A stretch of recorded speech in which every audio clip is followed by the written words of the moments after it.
सब कोई थोड़ा शांत हो जाइए। पढ़ाई का बहुत सारा तरीका होता है, पढ़ते तो आप लोग पूरा मतलब कि बहुत ज्यादा है, लेकिन उसको स्मार्ट तरीके से नहीं पढ़ते हैं। ठीक। याद कैसे किया जाए ये बहुत बड़ा मैटर है। किसी भी चीज को हम पढ़ लिए और वह पढ़ा हुआ चीज हमको हमेशा याद रहे, ये बहुत बड़ा प्रश्न है। तो कैसे याद होगा, इसके लिए एक विधि है, ग्रुप डिस्कशन। कौन विधि? Group discussion. जब हम आपस में किसी मैटर को लेकर, किसी बात को लेकर, किसी प्रश्न को लेकर जब हम क्या करते हैं, डिस्कस करते हैं, यानी उस पर चर्चा करते हैं, उस पर वर्णन करते हैं, तो बहुत सारा उसका मीन मेख बाहर निकलता है। हो सकता है कि उससे जुड़े हुए जानकारी हमें नहीं हो, आपको पता हो तो आप बता देंगे, आपके किसी साथी को पता हो वह बता देंगे। इससे क्या होगा, एक सवाल से संबंधित दूसरा सवाल अपने आप बाहर आता है और सुना हुआ चीज बहुत जल्दी याद रहता है। तो चलिए हम लोग थोड़ा इसका आज ट्रायल करते हैं, और मैं सवाल पूछूंगा और आप लोग कोई भी विद्यार्थी जिसको जानकारी होगा वो बैठे भी जवाब दे सकता है, या खड़ा होकर भी जवाब दे सकता है। जैसे हमारे पास कुछ क्वेश्चन का लिस्ट है। सवाल है कि कांग्रेस, आपको पता होगा कांग्रेस की स्थापना है, किसी को पता? कांग्रेस की स्थापना पूछ रहे हैं 1850। बीच में आया कि कांग्रेस की स्थापना कब हुआ। अब याद कर लीजिए, इससे जुड़ा हुआ सवाल आपको पता होना चाहिए कि कांग्रेस की स्थापना 28 दिसंबर 1885 को हुआ था। इसके संस्थापक कौन थे? ए ओ ह्यूम। इसके संस्थापक कौन थे? ए ओ ह्यूम। एक अंग्रेज अधिकारी थे, एक ब्रिटिश अधिकारी थे। चलिए ये भी बता दीजिए कि कांग्रेस के प्रथम अध्यक्ष कौन थे? नहीं पता है तो याद कर लीजिए, डब्ल्यू.सी. बनर्जी। कांग्रेस के प्रथम अध्यक्ष कौन थे? डब्ल्यू.सी. बनर्जी। ठीक। उसके अलावा आप याद रखेंगे कि कांग्रेस का, यानी जो भारतीय राष्ट्रीय कांग्रेस है, उसका चुनाव चिन्ह क्या है? हाथ का पंजा छाप। क्या है? हाथ का पंजा छाप। चलिए बढ़ते हम लोग। कांग्रेस का बहुत सारा अधिवेशन होता था। तो सवाल पूछा जा रहा है कि कांग्रेस का एक लाहौर अधिवेशन, काफी फेमस अधिवेशन है, वह कब हुआ था? तो कांग्रेस का लाहौर अधिवेशन कब हुआ था? 1929। चलिए अब इससे जुड़ा हुआ सवाल पूरा जानते हैं कि कांग्रेस का लाहौर अधिवेशन हुआ तो कहाँ हुआ था? अरे लाहौर अधिवेशन कहाँ होगा? लाहौर में होगा। आज लाहौर कहाँ है? आज पाकिस्तान में। सुनते ना, जितना कम जानकारी वाला लड़का होता है कहता है कि दूध मांगेगा तो खीर देंगे, और कश्मीर मांगेगा तो खीर देंगे। इसलिए अब नयका लड़का से कह रहा है कि ना दूध देंगे और ना खीर देंगे, कश्मीर मांगेगा तो लाहौर भी छीन लेंगे। ठीक। भले उसका कलम कौन छीन लेता है तो नहीं छीन पाता है, लेकिन लाहौर छीन लेगा। अद्भुत देश है अपना, अद्भुत लोग है, जिसको जो मन करता है वो बोल देता है। चलिए हम लोग बढ़ते हैं अगले सवाल की ओर। कांग्रेस का लाहौर अधिवेशन जो हुआ था, इसकी अध्यक्षता कौन किया था? पंडित जवाहरलाल नेहरू। अब पंडित जवाहरलाल नेहरू से संबंधित कुछ जानकारी आपको पता होना चाहिए। पंडित जवाहरलाल नेहरू का जन्म किस तिथि को हुआ था, जिस दिन आप बाल दिवस मनाते हैं? 14 नवंबर। देखिए कहीं ना कहीं किसी को जानकारी है, वो सवाल क्या जा रहा है बाहर, उसका उत्तर आ जा रहा है ना कि 14 नवंबर को भारत के प्रथम प्रधानमंत्री कौन थे? पंडित जवाहरलाल नेहरू का क्या हुआ था? जन्म हुआ था, जिनके शुभ अवसर पर बाल दिवस मनाया जाता है। अब सवाल आ गया कि बाल दिवस क्यों मनाया जाता है? तो वही नोना बाबू थे कि उन्हीं के जन्म दिवस पर बाल दिवस मनाया जाता है। तो उनके बारे में बताया जाता है कि बच्चों से बहुत ज्यादा प्रेम करते थे, इसीलिए बच्चों से लगाव के कारण प्यार से बच्चे लोगों ने चाचा नेहरू, चाचा नेहरू, चाचा नेहरू कहते थे। इसीलिए उनके जन्म दिवस को खास बनाने के लिए, यादगार बनाने के लिए बाल दिवस मनाया गया। चलिए आपको बता दीजिए भी कि जब पंडित जवाहरलाल नेहरू मरे थे तो उन्हें जहाँ दफनाया गया, ठीक, समाधि स्थल उनका कहाँ है? बताइए, नहीं पता है? आप याद कर लीजिए, दिल्ली में है, जिसका नाम है शांति वन। क्या नाम है? शांति वन, जहाँ पंडित जवाहरलाल नेहरू को क्या क्या गया है, दफनाया गया है, उनका समाधि स्थल है। चलिए तो महात्मा गांधी फेमस आदमी है, जिन्हें हम भारत के क्या कहते हैं, राष्ट्रपिता कहते हैं। इनका समाधि स्थल को क्या कहा जाता है, वो भी कहाँ है? अच्छा, दिल्ली में है। तो उनके समाधि स्थल का क्या नाम है? जल्दी बताइए, उनके समाधि स्थल का क्या नाम है? तो आप याद कर लीजिए, राजघाट। क्या नाम है? राजघाट महात्मा गांधी के समाधि स्थल का नाम है। अगर विजय घाट कहे तो क्या होगा? विजय जी की लड़की, बोलिए। विजय घाट किसका समाधि स्थल है? नहीं पता है? तो अब याद कर लीजिएगा, लाल बहादुर शास्त्री। किसका है? इसका कैसे याद होगा? इसके लिए आपको पढ़ना होगा। पढ़ते तो आप खूब हो, क्या पढ़ते खूब है ना लोग? सबका चेहरा बता रहा है कि एकदम, वो तो समझा तो पूरा हंस के बता दिया। आगे अब कह रहा है कि नौ ग्रहित जो झंडा था उसको पहली बार कब फहराया गया था? 31 दिसंबर 1929। नौ ग्रहित झंडा जिसमें 3 रंग थे, जिसे तिरंगा भी कहा गया। भारत के राष्ट्रीय झंडा को क्या कहा जाता है? तिरंगा कहा जाता है। उसमें कितने रंग है? सबसे ऊपर कौन है राजा? हाँ, ऑरेंज नहीं, उसको केसरिया कहते। कौन? केसरिया। बीच में क्या है? सफेद, उज्जर। ठीक, नहीं तो सब सफेद कहिए, सफेद कहिए। मच्छर तो हमेशा परेशान करती रहती है। ठीक, आगे बढ़ते हैं। तो फिर नीचे हरा है, तो केसरिया रंग भरने वाला सदा है सच्चा। ये हरा रंग है, हरी हमारी धरती की अंगराई। और कहता है चक्र हमारा कदम कभी ना रुकेगा। भाई सबका कोई ना कोई प्रतीक है। हर चीज से सीख लीजिए, कहीं गाना से सीख लीजिए, ठीक, फिल्मी डायलॉग से कुछ सीख लीजिए, लेकिन सीखने का हुनर होना चाहिए। हुनर नहीं भी हो तो ललक होना चाहिए। ललक होगा तो आप बड़े से बड़े मंजिल को भी बहुत ही आसान वे में पा सकते हैं। चलिए इस क्रम में बढ़ते हैं। तो 31 दिसंबर 1929 को क्या किया गया? 9 ग्रहित झंडे को फहराया गया। चलिए तो बता दीजिएगा, प्रथम स्वाधीनता दिवस कब मनाया गया?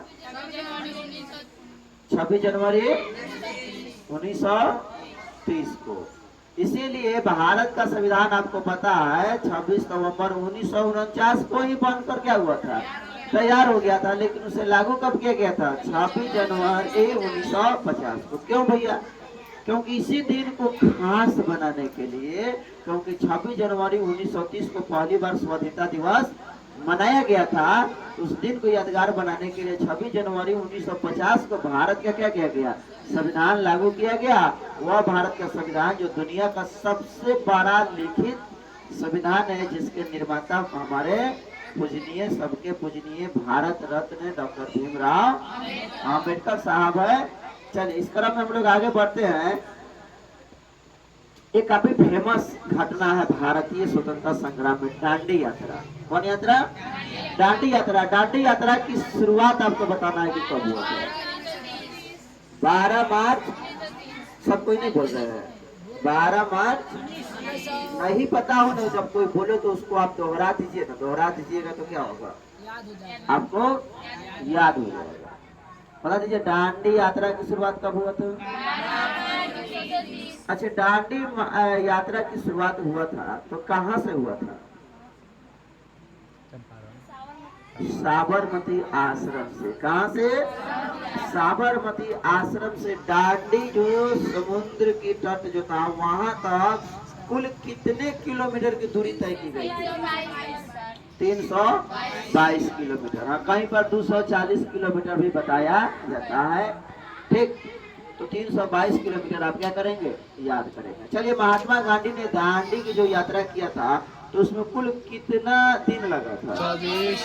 कितना दिन लगा था? 24 दिन लगा था। चलिए अभी बता दीजिए, जब दांडी यात्रा की शुरुआत हुई थी तो महात्मा गांधी के साथ कितने अनुयायी शामिल थे? 79। कितने?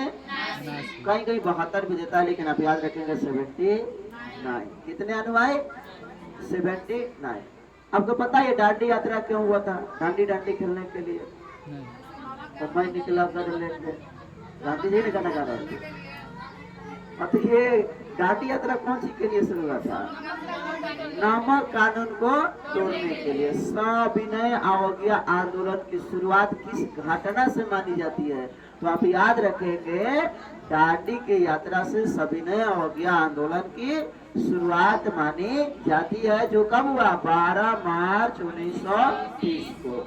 और महात्मा गांधी 24 दिन की यात्रा करके, पैदल यात्रा करके दांडी पहुंचे और वहां पर 6 अप्रैल 1930 को क्या किए? नमक बनाए और नमक कानून को क्या किए? तोड़ दिए। तो इतिहास में बहुत ही अच्छा विषय है। कब? जब उसका आप रस लेंगे तब। आप पता है ना कि रस कैसे लिया जाता है? पता है ना कैसे रस लिया जाता है पढ़ाई का? ग्रुप डिस्कशन उसका भी एक हिस्सा है। आपसे टीचर सवाल करे तो आप क्या कीजिए? जवाब दे, तब आप समझिए कि उसका रस ले रहे हैं। और नहीं तो आप क्लास में बैठकर बस गिना रहे हैं कि हाँ इस कोचिंग में इतना विद्यार्थी है, इतना विद्यार्थी है, तो आप सीढ़ी माने वो रस चूसा हुआ सीढ़ी क्या कर रहे हैं? फिर से चूसने का प्रयास कर रहे हैं। तो उसे कुछ होने वाला है? नहीं होने वाला। तो चलिए बताइए, दांडी यात्रा की शुरुआत कब हुई? कौन सी करने के लिए? कौन शुरुआत किया था? कितने अनुयायी शामिल थे?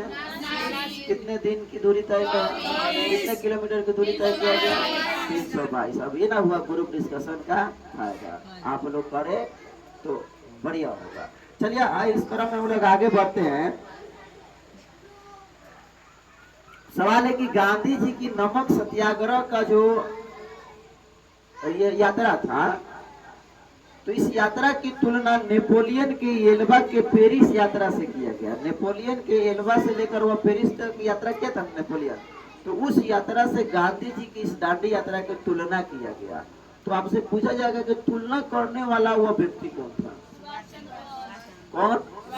अब सुभाष चंद्र बोस का जब जैसे ही नाम आ जाए तो उससे संबंधित जानकारी जो इम्पोर्टेंट है जरूर जानना चाहिए। जैसे तुम मुझे खून दो और मैं तुम्हें आजादी दूंगा का नारा किसने दिया था? कौन? दिल्ली चलो का नारा किसने दिया था? महात्मा गांधी को सबसे पहले बापू किसने कहा था? अब देखो आजकल का युवा महात्मा गांधी को नहीं मानता है, क्योंकि उसे कुछ दल वाले लोग उसके दिमाग में भर दिए कि महात्मा गांधी युवाओं के विरोधी रहे। अब सुभाष चंद्र बोस और महात्मा गांधी के विचार अलग अलग थे, फिर भी उन दोनों में कट्टरता नहीं थी। और नहीं तो सुभाष चंद्र बोस महात्मा गांधी को बापू कहते? नहीं कहते। एक आदमी तो बोल रहा था कि देश के आजादी में बापू का कोई योगदान नहीं था।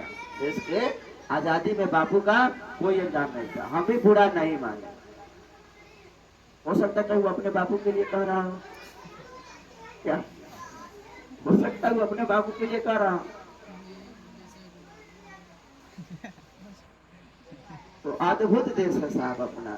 ठीक, यहाँ पर अगर फिल्मी हीरो चाय पी लेगा तो उसका न्यूज बन जाएगा, लेकिन देश का जवान शहीद हो जाएगा तो उस पर कोई न्यूज नहीं बनेगा। तब सच बोलने की जरूरत है। चलिए आगे हम लोग बढ़ते हैं। अब बताइए, गांधी इरविन पैक्ट एक हुआ था।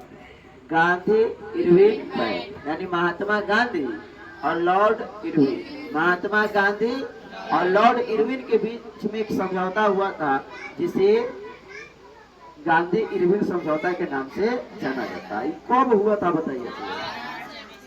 जोर से बोलिए। 4 मार्च 1931 को क्या हुआ था? गांधी जी में और इरविन में क्या हुआ था? समझौता हुआ था। इस समझौता किस बात को लेकर हुआ था? एक फिल्म आप ही दिखाइएगा, फिल्म हम भी दिखाएंगे नहीं ना? जानते हैं, सविनय अवज्ञा आंदोलन को स्थगित करने के लिए, वापस करने के लिए गांधी जी में और इरविन में क्या हुआ? समझौता हुआ था, जिसे यह समझौता दिल्ली में हुआ था। कहाँ हुआ था राजा? दिल्ली में हुआ था, इसलिए इसे दिल्ली समझौता के नाम से भी जाना जाता है। चलिए, गांधी इरविन समझौता को कांग्रेस के किस अधिवेशन में स्वीकार किया गया? कौन अधिवेशन? अब बाकी आप लोग क्या मुंह में सत्तू तो नहीं ना है? बोलिए, ग्रुप डिस्कस हो ना तो आप बोलिए, कोई बोल दिया तो उसको सुन के क्या कीजिए, आप बोलिए, क्योंकि आप लोग रिकॉर्ड सिस्टम समझते हैं। रिकॉर्ड सिस्टम हम कह रहे हैं कि ये मोबाइल है, इस मोबाइल का अगर कोई बात इसमें कैसे आएगा, तो रिकॉर्ड करा दीजिएगा, तो इसके बाद इसमें जाएगा ना, दोहरा देगा, तो आप लोग भी दोहरा दीजिए ना। अभी जरा बताइएगा, 21 अधिवेशन में गांधी इरविन पैक्ट समझौता को स्वीकार किया गया। कराची अधिवेशन, अब सवाल आएगा कि कराची अधिवेशन कब हुआ था?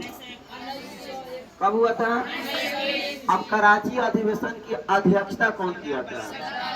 सरदार वल्लभ भाई पटेल, या वही सरदार वल्लभ भाई पटेल थे, ठीक, जो भारत के प्रथम गृह मंत्री बने। क्या बने?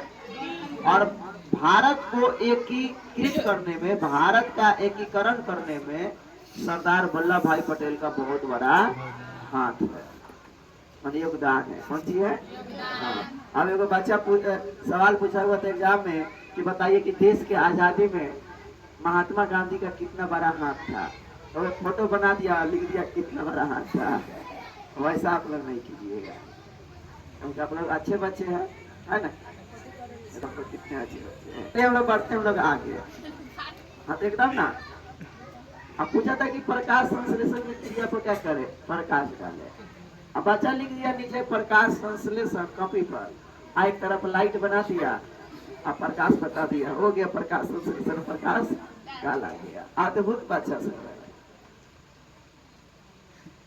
अब देखो तो संजय कह रहा है कि हमारे बारे में सर जी चर्चा नहीं की है। एक बार संजय क्या हुआ कि मैच पर निबंध लिख या क्रिकेट मैच का, तो लड़का क्या लिख दिया उस पर कि आज बारिश के कारण मैच को रद्द किया जाता है, बस बात करता न मैच हुआ ना, आगे की बात लिखा, हो गया, उसको नंबर पूरा दिया गया। अद्भुत लड़का है। चलिए आगे बढ़ते हैं। तो किधर थे राजा हम? चलिए एक और सवाल आपसे पूछते हैं। कराची अधिवेशन तो पूछ लिए, अब थोड़ा हम दोहराते हैं, थोड़ा जोर से, आप लोग भी जोर इसको दोहराइएगा जोर से। चलिए बताना है कि गांधी इरविन पैक्ट कब हुआ था?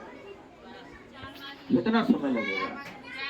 4 मार्च 1931 को। चलिए गांधी इरविन समझौता को और किन नामों से जानते हैं? दिल्ली समझौता। चलिए अब अगले सवाल को बढ़ते हैं। अभी वो पूछे कि किस समझौते के तहत गांधी और इरविन समझौते को स्वीकार किया गया? कराची अधिवेशन कब हुआ? कराची अधिवेशन की अध्यक्षता किसने किया? सरदार वल्लभ भाई पटेल। अच्छा, वल्लभ भाई पटेल थे वो, उनके नाम में सरदार देखिएगा लगा हुआ।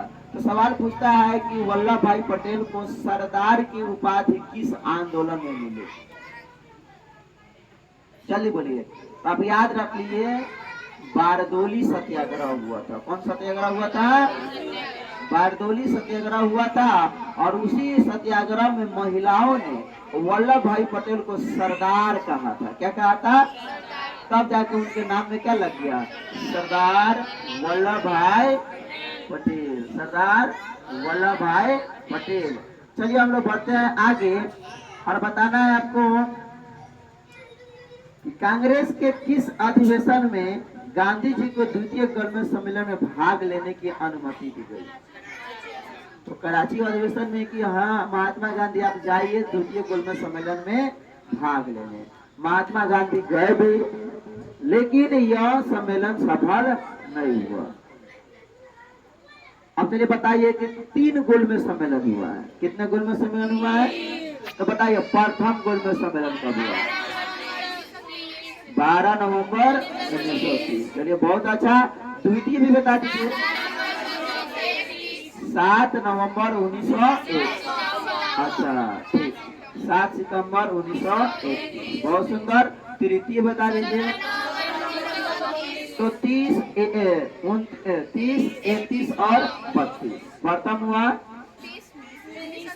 1930 में, दूसरा 1931 में, और तीसरा 1932। तो तीनों गोलमेज सम्मेलन में भाग लेने वाला भारतीय नेता कौन था? भीमराव अंबेडकर। महात्मा गांधी किस सम्मेलन में भाग लिए? द्वितीय गोलमेज सम्मेलन में भाग लिए। गोलमेज सम्मेलन कहाँ हुआ था? द्वितीय गोलमेज सम्मेलन कहाँ हुआ था? चलिए, गोलमेज सम्मेलन जब हुआ था, तीनों गोलमेज सम्मेलन, उस समय ब्रिटेन का प्रधानमंत्री कौन था? James Ramsay MacDonald. James Ramsay MacDonald. कोई दिक्कत? चलिए, अब आपको बताना है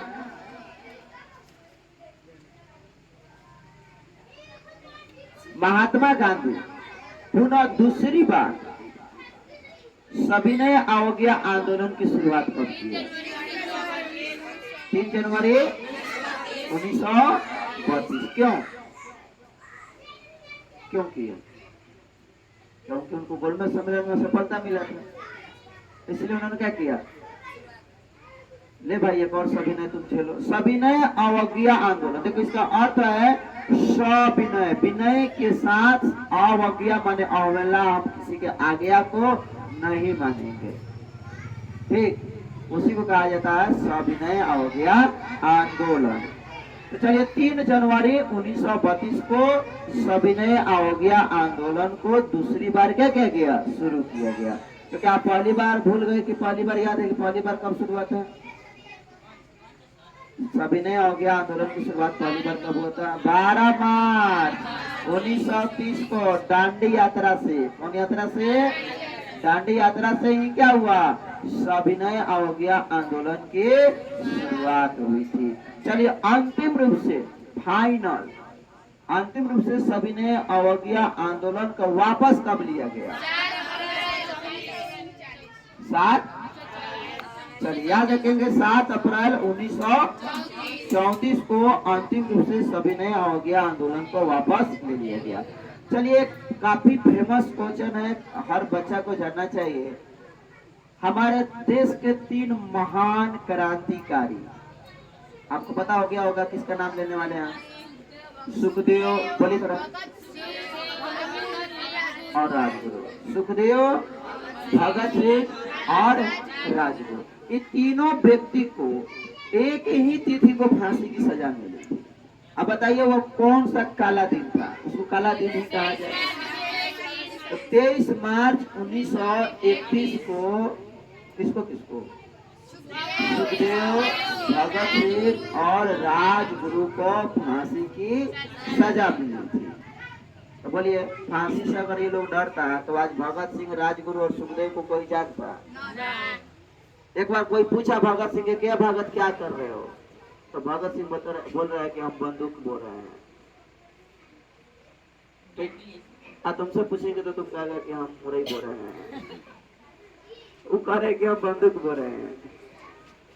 तो शुरू से ही क्रांतिकारी थे, मन में एक लालसा था। कितना लालसा? कि हम देश के लिए कुछ करके दिखाएंगे। तब ना हुआ, देश के लिए हंसते हुए क्या हुए? शहीद हो गए। चलिए आगे बढ़ते हैं। अब आपको बताना है, कांग्रेस सोशलिस्ट एक पार्टी था, उसकी स्थापना कब हुई थी? मई 1934।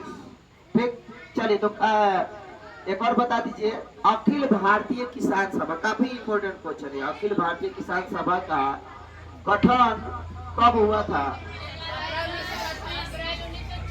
1936। चलिए, अखिल भारतीय किसान सभा का पहला सम्मेलन कहाँ हो रहा है?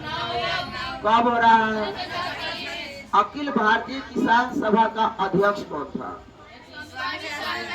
स्वामी स्वराज। अखिल भारतीय किसान सभा का प्रथम महासचिव कौन था? एम.जी. रंजन। चलिए, बहुत सुंदर। ऐसे अगर आप पढ़ाई को करते हैं तो कोई भी चीज है बहुत जल्दी आपके मानस पटल पर क्या हो जाएगा? सेट हो जाएगा, यानी वह सीमेंट की तरह क्या हो जाएगा? सेट हो जाएगा। थोड़ा घोला मजबूत मारना होगा, लेकिन आप लोग ऐसा घोला मारते हैं कि उखड़ जाता है। ठीक, तो इसके लिए आप रिवाइज करते रहिए। और बहुत बढ़िया क्लास आपको जीएस क्लास है। जीएस क्लास में हमको जितना अपना अनुभव है मैं आपको जितना बता देता हूँ। ठीक, जब आप लोग बड़े क्लास में जाएंगे पढ़ने, जो बच्चा इसमें आगे चलकर जॉब की तैयारी करेगा उसको ये क्लास याद आएगा और उसके मुंह से एक ही बात निकलेगा कि न जाने क्यों तेरा मिलकर बिछड़ना याद आता है, मैं रो पड़ता हूँ जब गुजरा जमाना याद आता है। तो गुजरा जमाना याद आए, याद तो आना ही चाहिए, लेकिन आंसू ना आए इसके लिए क्या कीजिए, बढ़िया से अभी पढ़ाई कीजिए। तो चलिए रहने देते हैं इतना ही। गुरु विश्वास का फायदा बुझाया ना, बुझाया, चलिए बहुत अच्छा, तो रहने देते हैं।